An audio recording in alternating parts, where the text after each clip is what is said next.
Hello दोस्तों, स्वागत है आपका अपने YouTube channel Rohit Goswami law classes में। आज हम आपको कराने वाले हैं ज्यूरिस्प्रूडेंस, जिसको हम शॉर्ट में ज्यूरिस बोलते हैं, जिसे बोलते हैं हम विधि शास्त्र। और मैं आज आपको कराने वाला हूं वेरी इंपॉर्टेंट लॉन्ग क्वेश्चन। तो आप वीडियो में बने रहिएगा। यह वाला जो प्रश्न है, अब से पहले मैं अपनी YouTube पर डाल चुका हूं। जो इसका जो फर्स्ट पार्ट था वो था राज्य की परिभाषा तथा आवश्यक तत्व।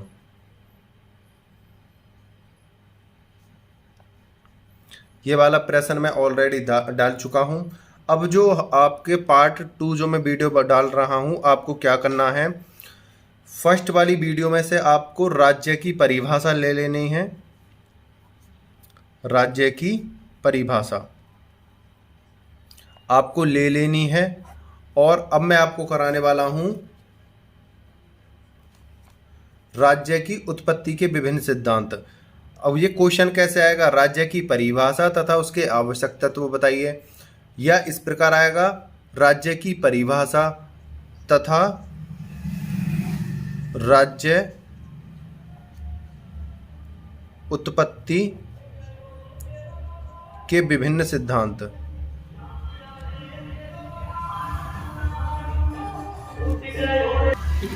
या फिर ऐसे आएगा, फर्स्ट आएगा राज्य की परिभाषा तथा आवश्यक तत्व, सेकंड आएगा राज्य की परिभाषा तथा राज्य की उत्पत्ति के विभिन्न सिद्धांत। ये इस प्रकार से सेकंड क्वेश्चन बन सकता है, फर्स्ट क्वेश्चन और क्वेश्चन सेकंड।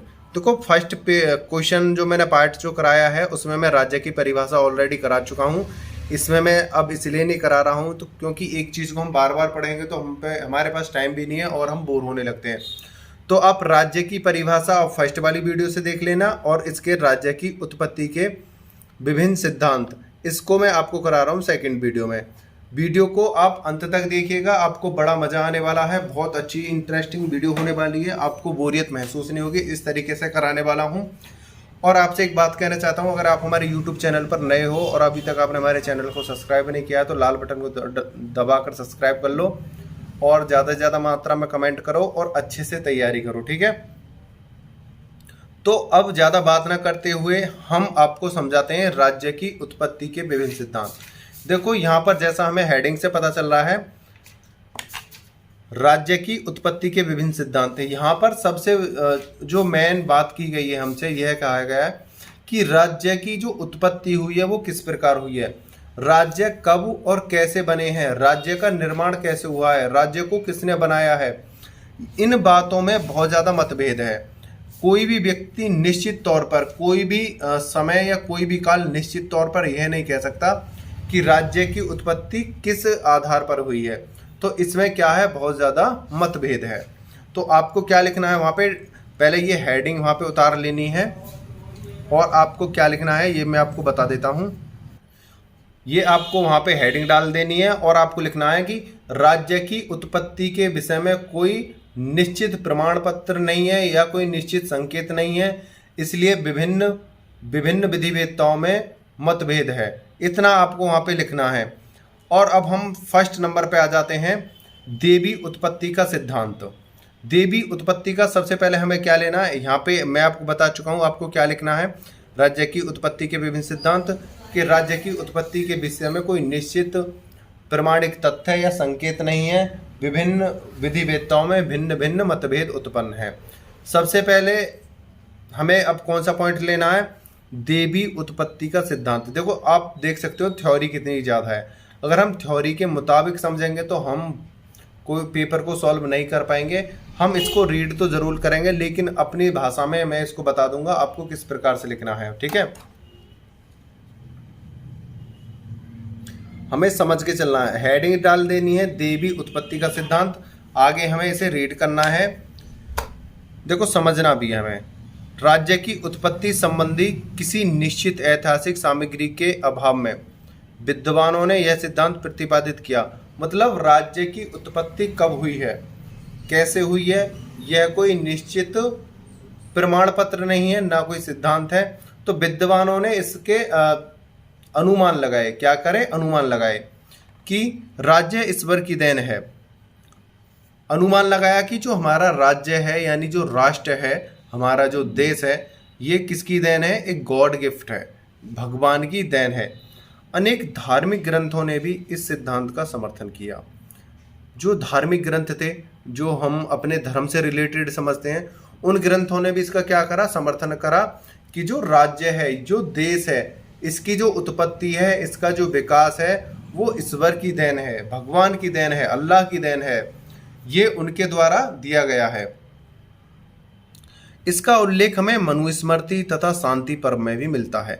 मनुस्मृति और शांति पर्व भी यह कहते हैं कि जो हमारा राष्ट्र है, जो हमारी धरती है, ये भगवान की देन है।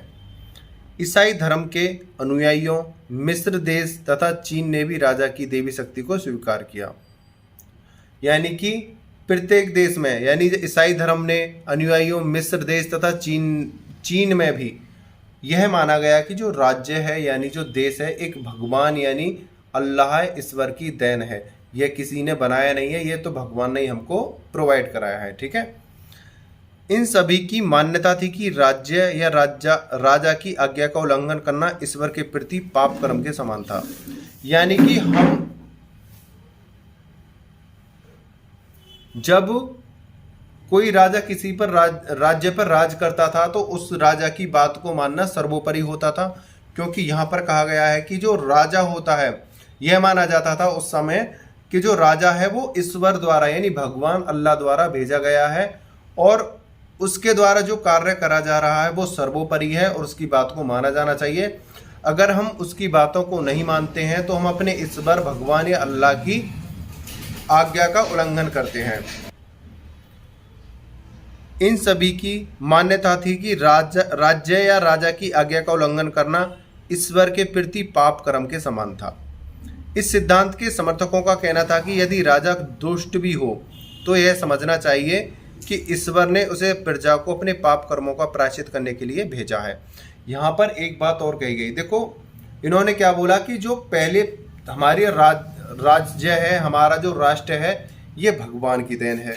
उस पर से जो राजा है, जो उस धरती पर उस राज्य पर राज कर रहा है, वो भी भगवान ईश्वर या अल्लाह की देन है। हमें उसके द्वारा दिए गए निर्णय आज्ञाओं का पालन करना चाहिए। अगर हम उसकी आज्ञा का पालन नहीं करते हैं तो हमको यह लगेगा, हमको यह मानना है कि हम भगवान का निरादर कर रहे हैं, भगवान का अपमान कर रहे हैं। अगर कोई राजा दुष्ट निकल आता है यानी क्रूर शासक निकल आता है तो हम यह सोचते हैं कि भगवान ने उसे हमारे द्वारा जो पाप करे हैं उनको भोगने के लिए, उनको क्षमादान करने के लिए इस प्रकार के कष्ट हमें दिए जा रहे हैं। तो वो उस क्रूर को, दुष्ट राजा को भी एक्सेप्ट करते थे। अतः दुष्ट और पतित राजा के विरुद्ध विद्रोह करना भी ईश्वर के प्रति विद्रोह के समान समझा जाता था। यानी कि अगर कोई राजा दुष्ट है और वो गलत कार्य कर रहा है, अगर हम उसका विद्रोह कर रहे हैं, उससे लड़ रहे हैं, उसके सामने आवाज उठा रहे हैं, तो यह कहा जाता था कि हम भगवान अल्लाह ईश्वर का विरोध कर रहे हैं। परंतु 17वीं शताब्दी में राजनीतिक चेतना तथा बुद्धि विकास के साथ साथ धार्मिक अंधविश्वास से लोगों का विश्वास उठने लगा तथा राजनीति को धर्म से पृथक किया गया और राज्य के लौकिक स्वरूप का प्राथमिकता दी गई। इसका क्या है कि राज्य की उत्पत्ति जो है भगवान द्वारा यानी अल्लाह द्वारा, ईश्वर द्वारा की गई है और उस पर जो शासन करता है, जो राजा है, वो भी ईश्वर के द्वारा भेजा गया है। उसके द्वारा दिए गई आज्ञा और पालन, उसकी आज्ञा का हमें पालन करना है। अगर हम उसकी आज्ञा का पालन नहीं करते हैं तो ये माना जाएगा कि हम ईश्वर का अपमान कर रहे हैं, ईश्वर की आज्ञा का अपमान कर रहे हैं। अगर किसी प्रकार राजा निष्ठुर, कठोर या क्रूर निकलता है तो हम यह सोचते हैं कि ईश्वर ने इसको इसलिए भेजा है कि हमारे जो पाप हैं, जो हमसे गलतियां हुई हैं, वो धुल जाएं। और जो व्यक्ति राजा के विरुद्ध विद्रोह या उसके खिलाफ आवाज उठाता था तो वो माना जाता था कि ईश्वर के यानी भगवान के खिलाफ आवाज उठाई जा रही है जिसने इस सृष्टि को बनाया है। लेकिन 17वीं शताब्दी में ऐसा हुआ, लोगों में अंधविश्वास जो खत्म होने लगा और राजा के प्रति आवाज उठने लगी और अपने हक की मांग की जाने लगी और क्रूर और निष्ठुर राजाओं को वहां से हटाया जाने लगा। ये था देवी उत्पत्ति का सिद्धांत। उम्मीद करता हूं बहुत ही अच्छे से आपको समझ में आया होगा। आगे चलते हैं। अब हम चलेंगे दूसरे पॉइंट पे, बल का सिद्धांत। बहुत ही इंटरेस्टिंग है ये वाला पॉइंट और बहुत ही मज़े आते हैं इनको पढ़ने में। देखो, क्योंकि जब तक हम किसी भी सब्जेक्ट को, किसी भी एक्ट को जब हम पास के बेस पर पढ़ेंगे कि हमें पास होना है, तब हमारी समझ में कुछ नहीं आना है। तब हम इसलिए पढ़ेंगे जब हम ये सोचकर पढ़ेंगे कि हमें कुछ सीखना है, हमें कुछ इसमें से निकालना है, हमें इसमें से कुछ आउटपुट इनपुट करना है, तब हम कुछ समझते हैं। ठीक है, जब हम पास के लिए सोचते हैं, बस ये सोचते हैं कि भाई 36, 45 या 50% नंबर आ जाए, बस हमारा कल्याण हो जाए, तब कुछ नहीं है। पास के साथ साथ हमें नॉलेज भी लेनी है। ठीक है, अब आता है बल का सिद्धांत। हाइलाइटर से हाईलाइट कर देता हूं, पहले इसे समझाऊंगा, पढ़ूंगा, फिर इसको आपको अच्छे से समझाऊंगा। ठीक है, बल के सिद्धांत के अनुसार राज्य बल प्रयोग द्वारा विकसित हुआ। शक्तिशाली समूह ने निर्बल समूहों को बल के आधार पर अपने अधीन कर लिया। इस प्रकार कुलों के पारस्परिक संघर्ष के फलस्वरूप छोटे जन समुदाय अस्तित्व में आए और बाद में ये कबीलों में परिवर्तित हो गए। देखो, यहाँ पर क्या कहा गया है, बल का सिद्धांत। पहले क्या बोला था, जो राज्य की उत्पत्ति हुई है वो देवी कृत्य द्वारा हुई है, देवी उत्पत्ति द्वारा हुई है। लेकिन यहाँ पर क्या बोला है कि जो राज्य की उत्पत्ति हुई है वो बल द्वारा हुई है। बल के सिद्धांत द्वारा कैसे, कि जो छोटे छोटे कबीले थे, छोटे छोटे जो परिवार थे, उन पर किसी शक्तिशाली राजा ने, किसी शक्तिशाली सम्राट ने, किसी शक्तिशाली व्यक्ति ने उन पर अपने बल प्रयोग द्वारा उनकी संपत्तियों को जब्त करा और अपने राज्य में मिलाया। उन राज्यों की जो संपत्ति है जब अपने राज्य में मिली तो वो लोग भी उसी राज्य में मिले, और छोटे छोटे गांव को, छोटे छोटे कस्बों को मिलाकर, छोटे छोटे परिवार और नगर कॉलोनियों को मिलाकर एक कबीला बना। कबीलों को मिलाकर एक राज्य का निर्माण हुआ है। और ये सब प्रक्रिया कैसे हुई है, अपनी शक्ति और पावर के बल पर हुई है। ठीक है, इन कबीलों के क्रमिक विकास, संघर्ष और सम्मिश्रण से बड़े जन समुदाय बने और इस प्रकार राज्य की उत्पत्ति हुई। अतः राज्य की उत्पत्ति संबंधी बल के सिद्धांत का मूल आधार जाति संघर्ष है। यहाँ पर क्या बोला गया है कि देखो, यहाँ पर जब हम राज्य की उत्पत्ति कर रहे थे, ये बड़ा संघर्ष बढ़ रहा था, बड़ा कष्टकारी था और जातिवाद का बहुत ज़्यादा बोलबाला था। ठीक है, जाति संघर्ष यहाँ पर ये नहीं है कि उस समय जाति का मतलब दबदबा था या कोई जात विशेष यहाँ पर लड़ रही थी। जाति का मतलब मानव से लड़ रहा था, एक दूसरे से संघर्ष कर रहे थे, अपने राज्यों को बढ़ाना चाह रहे थे। जिसकी ज़्यादा पावर हुई उसने अपने बल के आधार पर सबको एकत्रित कर दिया, सभी राज्यों को अपने अधीन करा और एक राष्ट्र का निर्माण कर दिया। जर्मन विद्वान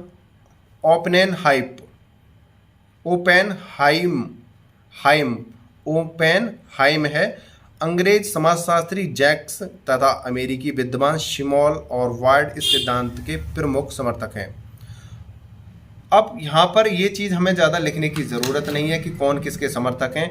हमको अपने बल का सिद्धांत देना है, हमें अपना यहाँ तक कर देना है कंप्लीट। अभी हम इसे कर देते हैं हाइलाइटर से कर देते हैं इसे हाईलाइट। ठीक है, अब हमारा जो थर्ड पॉइंट है, हम आगे चलते हैं अपने तीसरे पॉइंट पे, सामाजिक संविदा का सिद्धांत।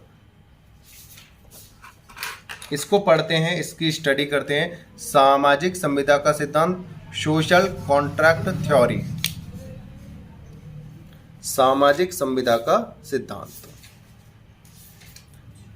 इसको अच्छे से एक्सप्लेन करते हैं। इस सिद्धांत के अनुसार मानव जीवन की प्रकृति अवस्था में ना तो कोई राज्य था और न ही कोई सरकार थी। समय बीतने के साथ साथ मनुष्य ने सामाजिक जीवन में प्रवेश करने के साथ साथ अपने कर्तव्यों तथा अधिकारों का निर्णय स्वयं करना शुरू किया और बाद में वह स्वयं समाज के कर्तव्यों का, अधिकारों का निर्धारक बन गया। यानी कि इन्होंने क्या बोला है कि सामाजिक संविदा का सिद्धांत द्वारा राज्य की उत्पत्ति हुई है।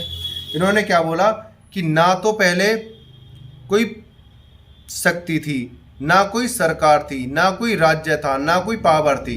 क्या हुआ, जैसे जैसे लोगों में समझ बढ़ी, जैसे जैसे लोगों का विकास हुआ, जिस प्रकार लोगों की मांगें बढ़ी, जिस प्रकार जीवन को जीने की उनकी मांग बढ़ी, उसी प्रकार लोगों ने अपने जीवन को सुचारू रूप से चलाने के लिए एक दूसरे की पूर्ति करना, सामान की पूर्ति करना, एक दूसरे का श्रम की पूर्ति करना।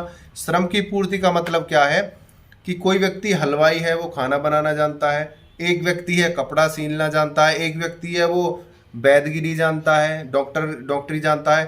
तो एक दूसरे ने एक दूसरे के श्रम का योगदान दिया कि तुम मुझे दबा दो, मैं तुम्हारे कपड़े सिलूंगा, तुम मुझे खाना बना कर दो, मैं तुम्हारे कपड़े धोऊंगा, मैं तुम्हारे घर में सफाई करूंगा, या मैं रोड की सफाई करूंगा, मैं लकड़ी काट कर लाऊंगा। इस प्रकार मैं फसल बोऊंगा। इस प्रकार लोगों के काम एक दूसरे से संबंध रखने लगे और उनमें वो अपने नियम लगाने लगे, एक दूसरे के संग कार्य करने लगे, अपने नियमों को जोड़ने लगे।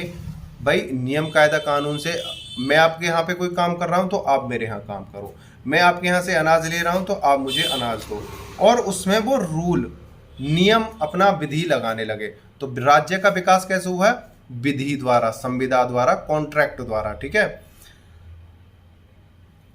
कि मैं आपको अनाज देता हूं, आप मेरे कपड़े सिल दीजिए। पहले जो पैसे तो चलते नहीं थे, ना कोई और कुछ धन की कोई ऐसी चीजें चलती थी।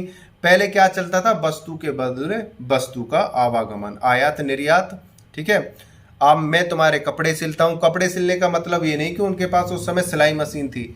जिस भी प्रकार से वो उस समय, मैं एक एग्जांपल दे रहा हूं, जैसे जिस भी प्रकार से वो एक दूसरे पर निर्भर रहते हों, उस प्रकार से वो, जैसे कुम्हार थे पहले घड़े बनाते थे कि भाई आप मुझे घड़ा बना के दे दो, मैं अपने खेत में से आपको चावल दे दूंगा, गेहूं दे दूंगा। इस प्रकार एक दूसरे पर संविदा कॉन्ट्रैक्ट करते थे और प्यार बनाते बनाते वो एक समूह में रहने लगे और राज्य की उत्पत्ति हुई। ठीक है, उम्मीद करता हूं यह बात आपको अच्छे से समझ में आई होगी। देखो एक बात बता रहा हूं, कोई भी किताब आपको एक्सप्लेन नहीं करती है, वो आपको एक हिंट देती है। उस हिंट के आधार पर आपको अपना IQ लेवल लगाना होता है, आपको अपना सेंस लगाना होता है। जब तक हम अपने IQ लेवल का इस्तेमाल नहीं करेंगे, जब तक हम सेंस वाइज नहीं सोचेंगे, तब तक कुछ भी नहीं होने वाला है। ठीक है, हमें सेंस के आधार पर ये हमें क्या देते हैं? टॉपिक देते हैं, हल्का सा ये हिंट देते हैं, हमें इसको सेंस के आधार पर सोचना और समझना होता है। ठीक है, हमें सामाजिक संविदा यानी समाज के लोगों द्वारा कॉन्ट्रैक्ट करना, ये इस बात के ऊपर बात की गई है। बस हमें इतना पॉइंट यहाँ पे लिखना है। आगे हमारा जो 4th पॉइंट है उसको देखते हैं। और एक बात मैं आपको बता रहा हूं, जो बच्चे ये सोचते हैं कि हम जितने ज़्यादा पेज भरेंगे हमारे उतने ज़्यादा नंबर आएंगे, इस बात को मैं जो है गलत साबित कर सकता हूं, क्योंकि मैंने कभी भी LLB के अंदर यह बहस नहीं करी कि मैं ज़्यादा से ज़्यादा पेज भरूंगा, मैं ज़्यादा से ज़्यादा नंबर लेके आ पाऊंगा इस आधार पर। ऐसा कुछ नहीं है। कम लिखो, सटीक लिखो, सफा लिखो, अच्छे तरीके से लिखो। ठीक है ना, कम लिखो, सटीक लिखो, सफा लिखो, सही तरीके से लिखो, जो मांग की गई है उसको ही लिखो, अपने इधर उधर की कहानी ना पेलो। हिस्ट्री नहीं है ये। जहाँ पर लगता है कि हमें थोड़ी सी अपनी तरफ से बात बनाने की ज़रूरत है, हमें एक्सप्लेन करने की ज़रूरत है, वहाँ पे आप कर सकते हो। अब 4th नंबर का जो पॉइंट है, विकासवादी सिद्धांत। विकासवादी सिद्धांत को हम समझते हैं।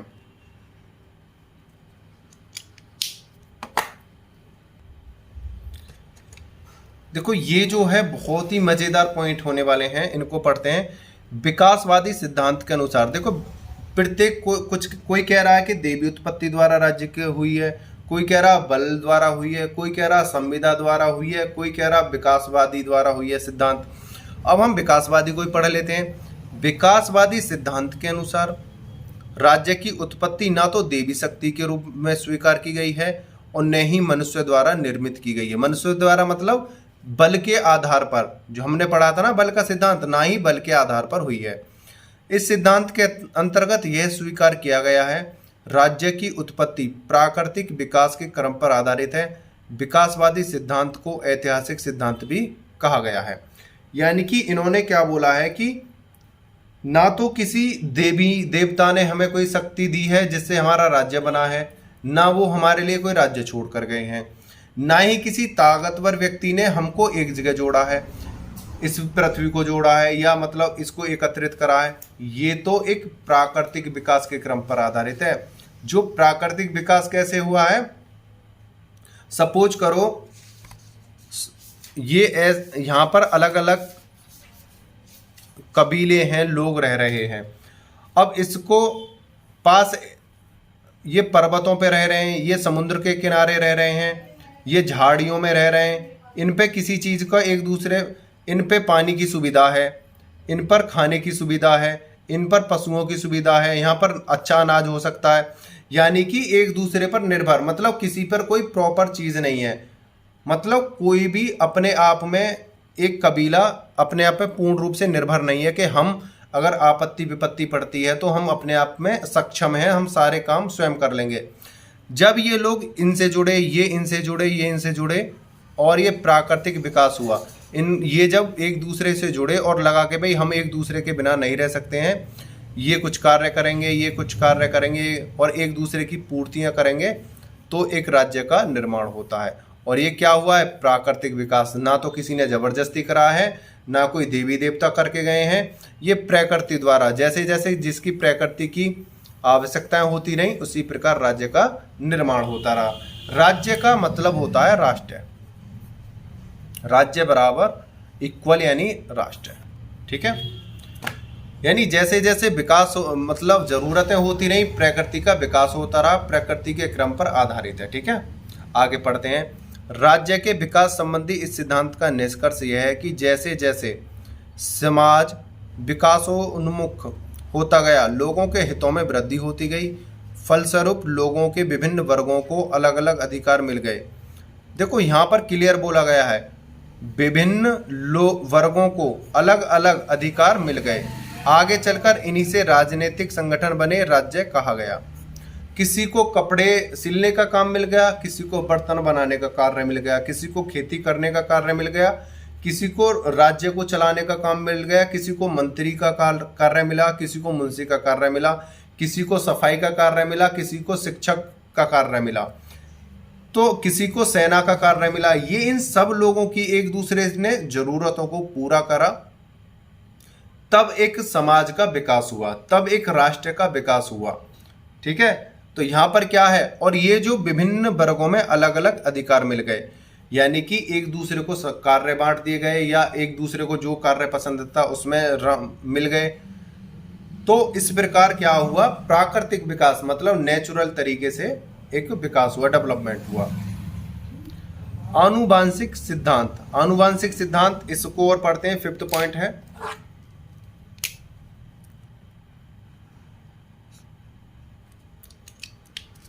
प्लेटो के अनुसार राज्य की उत्पत्ति का कारण यह है कि मनुष्य स्वयं में पूर्ण नहीं है। देखो राज्य की उत्पत्ति कब हुई है, इसमें प्लेटो ने बोला है कि मनुष्य स्वयं में पूर्ण नहीं है। कोई भी मनुष्य, चाहे वो अंबानी हो, अडानी हो, विश्व का कोई भी महाराजा क्यों ना सही, कितना भी उस पर धन दौलत सोना चांदी क्यों ना हो, वो अकेले अपने जीवन की कल्पना नहीं कर सकता। क्या अंबानी अडानी अपने कपड़े धो सकता है स्वयं है? क्या वो अपने आप खाना बना सकता है? क्या वो जूते सिल सकता है अपने? क्या वो अपने कपड़े सिल सकता है? क्या बर्तन बना सकता है? वो क्या है, ये एक दूसरे पर निर्भर हैं। बड़ा व्यक्ति छोटे पर निर्भर है और छोटा व्यक्ति बड़े पर निर्भर है, एक दूसरे से चैन कनेक्ट है। कोई अगर अपने आप को सोचे ना कि मैं पैसे वाला हूँ, मैं तो सब कुछ कर दूंगा, अपना घर बना के देखे। कोई अगर रईस है, कोई दर्जी है, वो डॉक्टरी करके देखे अपने बच्चों की। अगर कोई डॉक्टर है, वो कह दे कि भाई मैं अपनी बेटी की शादी कर रहा हूँ, वो अब डॉक्टर हलवाईगिरी करके दिखाए। यानी कि एक दूसरे पर निर्भर हैं, एक दूसरे से कनेक्शन में है। ये नहीं है कि हम अपना जीवन एकल जीवन जी सकते हैं, हमें जीवन के प्रत्येक मोड़ पर एक दूसरे की ज़रूरतें होती हैं, ठीक है। अगर सपोज करो हम खाने की ही बात करते हैं, अगर एक व्यक्ति है, अगर वो अपने पेट को भरना चाहता है तो वो 6 महीने तो पहले फसल करेगा, 6 माह फसल, उसमें से 1 या 2 तरह की फसल पैदा करेगा। उसके लिए उसे बीज, खाद, हारी, बीमारी के लिए क्या वो अपना सारा 6 महीने तक वो पैसे कहाँ से लाएगा, अपना जीवन कहाँ से चलाएगा? हारी है, बीमारी है, कपड़े हैं, लत्ते हैं, और उसके परिवार की देखभाल कौन करेगा? तो एक दूसरे से क्या है, कनेक्ट है कि तुम भाई फसल करो, मैं भाई कपड़े सिलता हूँ, मैं बर्तन बना रहा हूँ, और तुम मुझे अनाज देना, तुम मुझे कपड़े देना, तुम मुझे बर्तन देना, मैं तुम्हें ये दूंगा, मैं तुम्हें ये दूंगा। मतलब एक दूसरे का श्रम का जो पैसा है, हम एक दूसरे को पैसे दे देंगे, आप ये कार्य करो, आप ये कार्य करो, ये बांट दिए। अगर सपोज करो पूरा भारत एक ही तरह का काम करने लगे तो क्या हमारा भारत चल पाएगा, कोई राज्य बन पाएगा? नहीं। ठीक है, तो इनका कहने का क्या मतलब है, राज्य की उत्पत्ति का कारण है कि मनुष्य स्वयं में पूर्ण नहीं है, एक अपने आप में पूर्ण नहीं है, जीवन की आवश्यकताओं की पूर्ति के लिए उसे अन्य व्यक्तियों के साथ सहयोग करना पड़ता है, और इस प्रकार राज्य का धीरे धीरे विकास होता है। एक दूसरे की हमें मदद करनी होती है, एक दूसरे के ऊपर डिपेंड होना पड़ता है। सपोज करो अगर हम लॉ करना चाहते हैं, हमने सोचा हम लॉ करेंगे, क्या हम अकेले लॉ कर सकते हैं? नहीं, हमें टीचरों की आवश्यकता है, जो हमारे पेपर करा रहे हैं उनकी आवश्यकता है, एक पढ़ाने वाले की आवश्यकता है, फिर एक कॉपी चेक करने वाले की आवश्यकता है, फिर हम एक जहाँ जॉब देखेंगे वो पेपर जो कराएंगे उनकी आवश्यकता है, जो हमारे पेपर को लेंगे, कहीं जाकर हम इस लॉ को कंप्लीट कर पाते हैं। फिर जो हमें लॉ करा रहे हैं उसके लिए हमारा जो धन संपत्ति खर्च हो रहे हैं, हम उस महान मूर्ति को भूल गए, हमारे फैमिली, हमारे माता पिता, हमारे बड़े भाई, चाचा ताऊ जो हमें पैसे देते हैं उनको भूल गए। क्या हम पैसे कमाएं या फिर हम पढ़ाई करें? फिर जो हम ड्रेस पहन के जाते हैं, जो हम खाना खा के जाते हैं, क्या हम स्वयं कर सकते हैं ये सारी चीज़ें? एक दूसरे पर क्या है, हम निर्भर हैं। क्या हम ये किताब छाप सकते हैं? ये क्या है, हम बुक सेलर के पास जाते हैं, बुक सेलर गोदाम पे जाता है, गोदाम वाला कंपनी वहाँ पे जाता है जहाँ पे ये किताबें छपती हैं। इस प्रकार एक दूसरे पर निर्भर हैं। ठीक है, आनुवांशिकी का मतलब है एक दूसरे से संबंध रखना। अब आगे चलते हैं।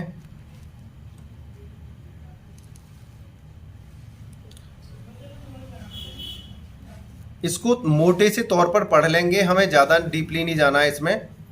अरस्तु के अनुसार यह मनुष्य के सामाजिक संगठनों का एक स्वाभाविक चरम बिंदु है। जीवन की आवश्यकताओं की पूर्ति के लिए सर्वप्रथम परिवार का जन्म होता है, किंतु अब परिवार पर्याप्त सिद्ध नहीं होते हैं। धीरे धीरे मनुष्य द्वारा बेहतर समाजों की रचना की जाती है। मतलब पहले परिवार बनते हैं, क्या परिवार अपने आप को सक्षम बना सकते हैं कि हम अपना जीवन अपना आप जी लेंगे? नहीं। फिर वो धीरे धीरे क्या बनते हैं, एक बृहत यानी थोड़े बड़े समाज बनते हैं, जिनमें पहले ग्राम और फिर तत्पश्चात ग्राम समूह बनते हैं। आगे चलकर इन्हीं ग्राम समूहों के समीक्षण से राज्य की उत्पत्ति होती है। राज्य की उत्पत्ति संबंधी इस विचारधारा को आनुवंशिकता का सिद्धांत कहा गया है। इसके अनुसार मनुष्य का प्रारंभिक समुदाय परिवार था।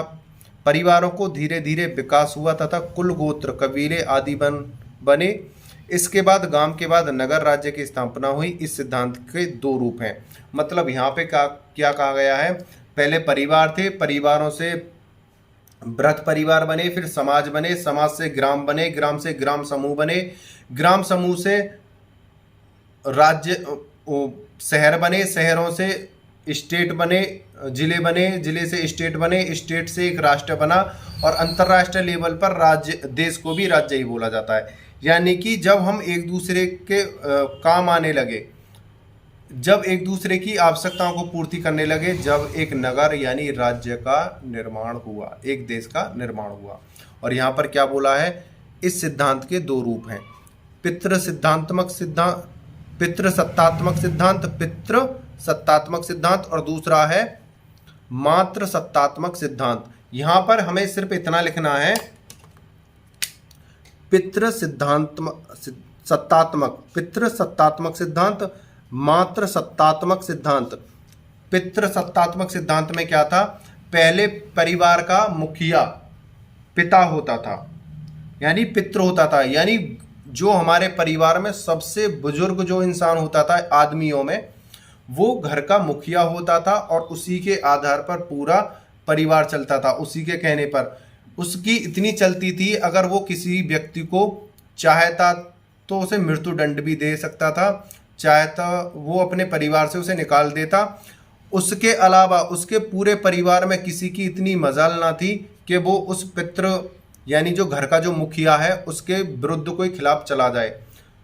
जिस प्रकार राष्ट्रपति, प्रधानमंत्री या मुख्यमंत्री का जो आदेश होता है, उसी प्रकार एक परिवार में पिता का यानी घर के मुखिया का, जो घर का बुजुर्ग आदमी होता था, उसकी सत्ता होती थी।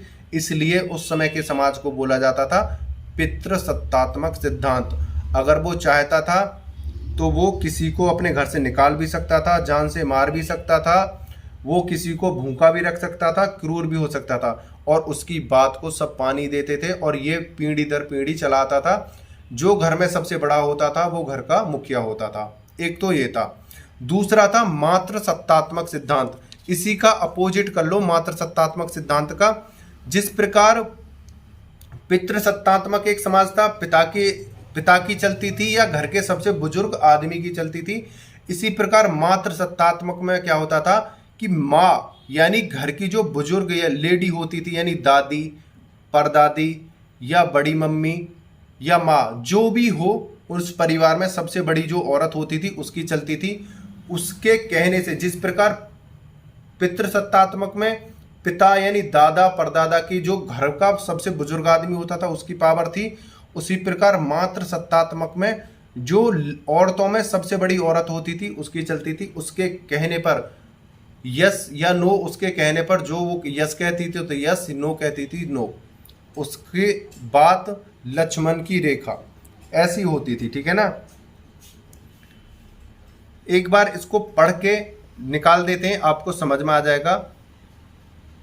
पुराने समाजों का अध्ययन करने के बाद सर हेनरी मैन इस निष्कर्ष पर पहुंचे कि राज्य का निर्माण परिवार के विकास से हुआ है।